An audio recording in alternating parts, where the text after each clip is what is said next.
Welcome to Bismarck Prairie Heights preview and review and clearing of throats.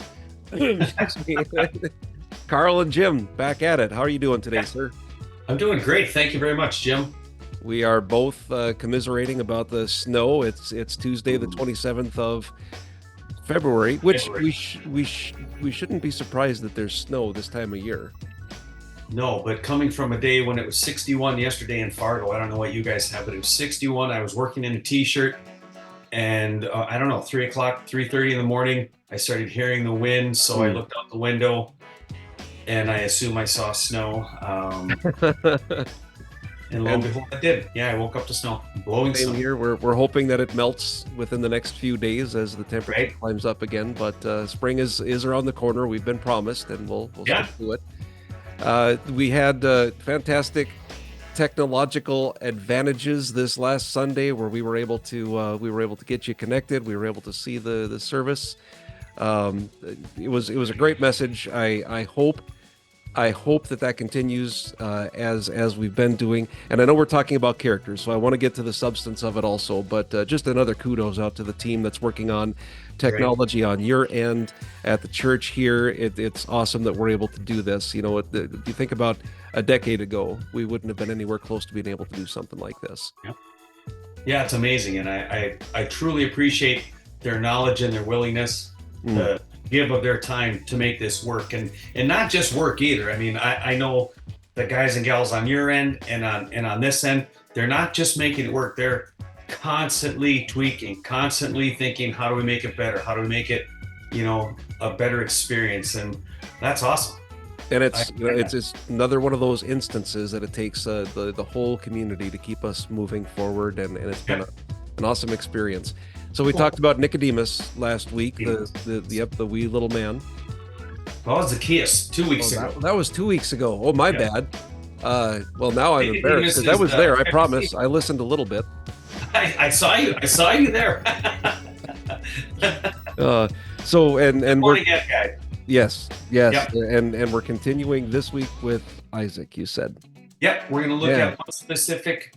We're going to look at one specific character moment in Isaac's life, being one of the patriarchs, Abraham, Isaac, Jacob, right? Mm-hmm. A lot of people know Isaac, and a lot of people know that Isaac was, part of the sacrifice of Isaac. He was the sacrifice.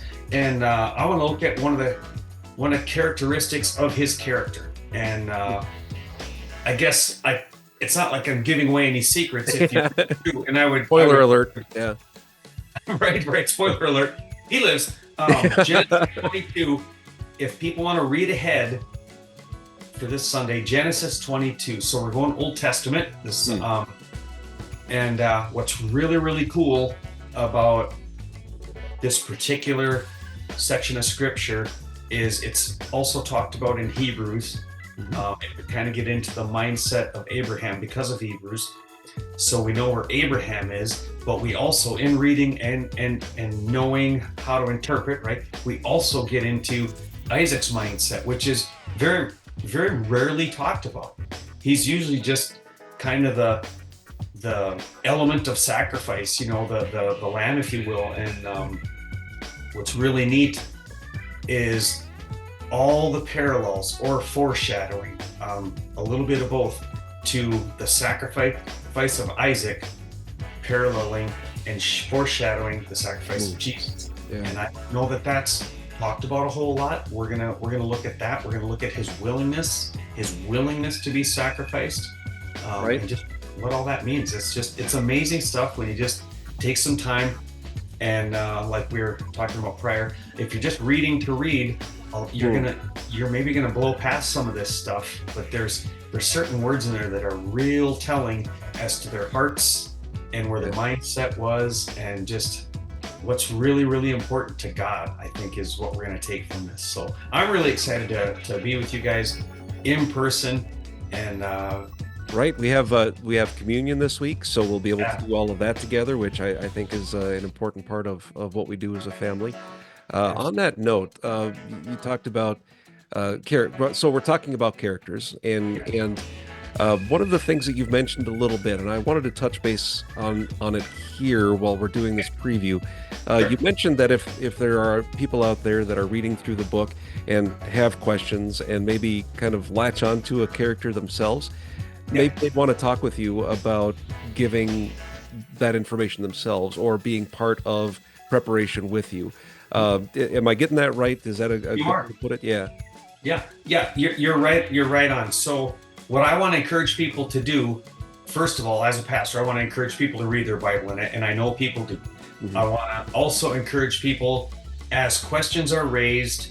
Um, this hasn't always been the case for me, but the when I would read through something in earlier years, and let's say I come to a word that Mhm. I've heard a million times and I've heard it used in context, and I'm reading it in context, and I maybe don't know exactly what it means, and the sentence doesn't make sense, but it's required reading, so I gotta get to the end. So you move on. Well, Mhm. there's something to be gained from that, I suppose. But I think when we break out the dictionary, and who even keeps a dictionary anymore, when we Google it, what does this mean, and we can put that definition into the sentence, and all of a sudden the sentence comes alive. So Mhm. when we have questions with characters, and this is what I want to encourage people to do. It's really easy to just go, well, that doesn't make sense. God is good, evil's bad. It's really easy to do that. But I think there are things that you're going to miss when you Mhm. don't dig in. And as people are raising questions, trying to answer questions, answering questions, I just want to encourage everybody that it's our job, it's our duty as a family to share those things. So I want to um, make it accessible for someone if they feel the need to share, even just with me. And then Mhm. I take that information and share. Because if it's important to you, I feel it's important to our family, Sure. right? And so that'd be the first step, would be like just sharing it with somebody who would then share it with everybody else. That's the first step. If you've moved past that, you're like, yeah, I think I would like to come up and just present a little bit, come up and like I was telling you uh, before we started recording, what we do sometimes in Fargo is if somebody's not really confident in being up there by themselves, which I completely understand, we can do like an interview thing. Hmm. I could ask questions that we've prepared in advance, so it's no big what do they call that, questions that come out of nowhere. I can't think of Yeah, it. where you get blindsided or Blindsided, yeah, yeah, when you get nothing like attacked. that. Yeah, it's Yeah. not No journalism where loaded you're questions, right? yeah, Nothing like that. yeah. And then, because there are a lot of people I know that do presentations um, for work, or Mhm. lead small groups, or have large families, any of that stuff. And if you're used to being in front of a group, and you want to just share that, and that's fantastic too. I mean, any of those ways, just to kind of cultivate that family sharing, everybody bringing something to the table. Yeah. So, did that answer your Yeah, question? it did, and I'm excited for that. I think as a church family, I know there are people that have things to say that are just scared to be in front, right? And I get Yeah. that. Yep. Yep. It's musically, um, even just talking, praying, all of those things can be difficult.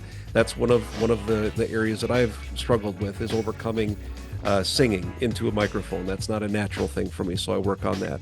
I'm not comfortable praying out loud with other people, so I work on that with people that I'm close to. And as we're getting closer as a church, I think that's becoming easier for me and hopefully for others too. So if there's somebody out there that's seeing this, hearing this, and feeling that little ping, that's always for me. I feel that little pang in the back of my brain, the ping, whatever it is. Yeah. That, Yeah. I need to do something about this. This would be a good opportunity. You're here this week. We have different ways to reach out to you, of course, but being in person, I think, would be a great opportunity to talk about it. Looks like you might be locked up. Let's see if you come back here. Either that or you fell asleep because your eyes are closed. Let's see. There we go. You're back. Okay. Did you hear me through all that? I did hear you throw it. Yeah. Okay, you suddenly were just froze for a bit. I'm glad you and maybe yeah. So yeah, Well, make it's sure cold out today. smile. I want to make sure you're not having a okay, you're not having a stroke, so we're good. It is cold out for sure. That does it. What else do we have? We've talked about some good things. What's coming up this week? Last week we had a question about how to approach a friend or a family member about becoming saved, and you had some great advice for us. This week, I kind of wanted to make it more about I can't remember what it was, but something poked at my brain and said, here's one of those pings. Let's talk a little bit more about Karl. There are, I've come to know you. You filled in previously. You'd come on a pretty regular basis. Now you're with us on a more regular basis, and I know you through the church. As a pastor, I know that I have the sense, and I know from experience that you have a good grasp of the Bible and theology, and you've got good messages to come to us. Would you tell us a little bit more, for those that are with our church and maybe even beyond? How did you get to this point? What's maybe education or experience? Sure. What brought you to the point of being a pastor? Okay. Please, I forgot to say please. What's that? I forgot to say please. Please, could you do that? Yeah, oh, absolutely. I guess I won't bore you with a lot of detail. I'll give you kind of the grand overview. Yeah. When I was 12 years old, I felt called to be in ministry. So I started taking, I guess now you would probably call it advanced courses, but then it was a young kid taking courses that usually older people took, and that was through my hometown church. And as soon as I graduated, so that was probably 13, 14, right in there. And then I got into high school and I got involved with music, gym.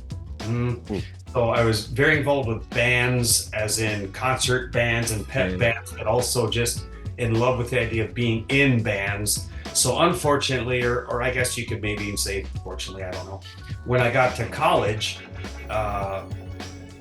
God and pursuing ministry was the last thing on my mind. Actually, that's not fair. It was on my mind. I was just running in the opposite direction, thinking that God would eventually give up on me. And so I went to college for music performance, and then I didn't even graduate college. I got offered a road gig with a band, and since that's what I wanted to do, that was like a no-brainer. I got 2.5 or 3 years, I think, and let's just say my mom and dad were ever so happy that I decided to take up a career in being in a band rather than finish school.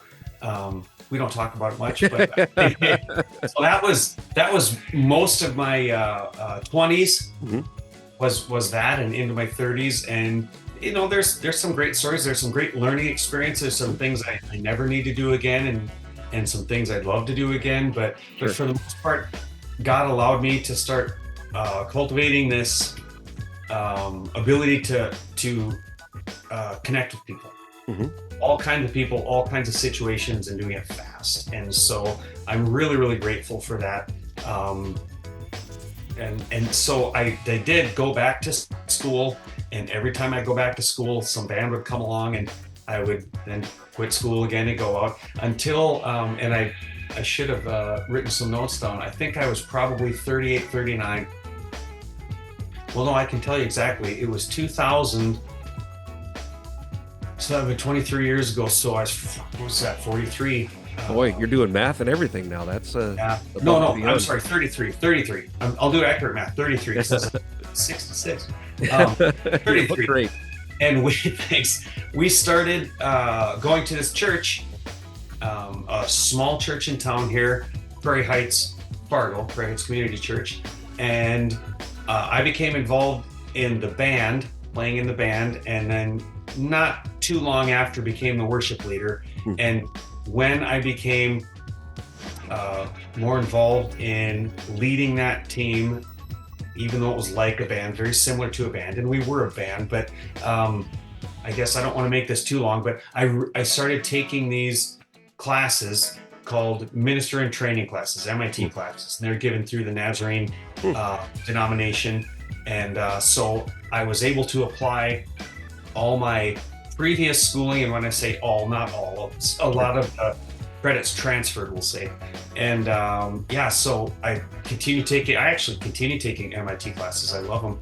And so that's my formal education, and just always being involved with great people. I have amazing mentors, amazing, like our district superintendent, Steve Hoffman is just a fantastic resource and a wonderful guy. I think anyone that's met him knows that. And I have pastors that have been involved in my life that I still reach out to them all the time. So I just feel like we're always continuing to grow. I think if you feel like you know it all, you maybe need to revisit your Yeah, that's for sure. Well, I know I put you on the spot by asking that question. We didn't really prepare for it. It was kind of a off the cuff thing. So thank you for being open. I appreciate that. We could talk about our lives over and over again. I'm sure there's always something new to learn from each other, and I think that's one of the benefits of being part of a family like the Christian families that we have, right? Absolutely. So yeah, and with that, I will kind of wrap up for today. We're looking forward to Sunday. We have Sunday school at 9:30, and then the service is at 10. I know we have some pretty cool music and communion coming up, and then a great message about Isaac. And you said it's Genesis 22 to preview. Yep.